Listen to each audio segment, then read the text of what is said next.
তখন নাস্তিক মুরতাদরা তাদেরকে আবার দিয়ে তাদেরকে ধ্বংস করে। এজন্য ইলম ছাড়া, শিক্ষা ছাড়া কোনো জাতি উন্নত হতে পারে না।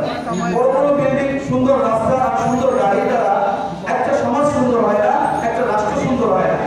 সুন্দর হয় দিন শিক্ষা করার দ্বারা। এজন্য আমরা আমাদের বাচ্চাদেরকে এই সুন্দরভাবে দিন শিক্ষা করার চেষ্টা করাবো এবং আপনাদের সমস্ত কার্যক্রমের জন্য, আমাদের কার্যক্রমগুলো বললাম, এগুলোর জন্য আপনার স্কুল মাধ্যম আমাদের শাখা প্রস্তুত। অর্থাৎ আপনাদের বাচ্চাদের দিন শেখানোর জন্য আমরা নিয়োজিত। আপনারা যখন সময় পাবেন, আপনার বাচ্চা যখন সময় পায় তখনই আসবে। ব্যাচ ভিত্তিক, সুন্দর কারিকুলামে, সেমিস্টার ভিত্তিক আর সিলেবাস ভিত্তিক, এটা কোনো চমৎকার করে না, সুন্দরভাবে তাদেরকে শিক্ষাদান করা হবে। এই জন্য আমরা সকলে আমাদের বাচ্চাদের এখানে দেওয়ার চেষ্টা করবো ইনশাআল্লাহ।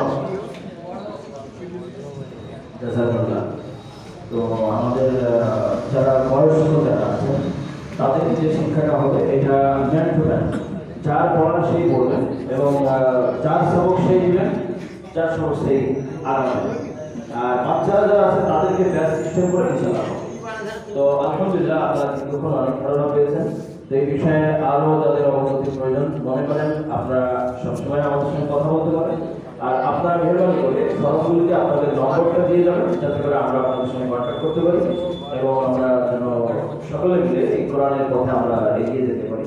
আল্লাহ তাআলা আমাদেরকে এই কোরআনের সমাজ দান করেন এবং আল্লাহ তাআলা কোরআনের সমাজ নির্মাণে আমাদেরকে ভূমিকা রাখবার, চেষ্টা করবার, মুজাহাদা করবার তৌফিক দান করেন। আমরা এখন দোয়া করবো, দোয়া করি ইনশাআল্লাহ স্বাভাবিক অবস্থায় আমরা অংশগ্রহণ করবো।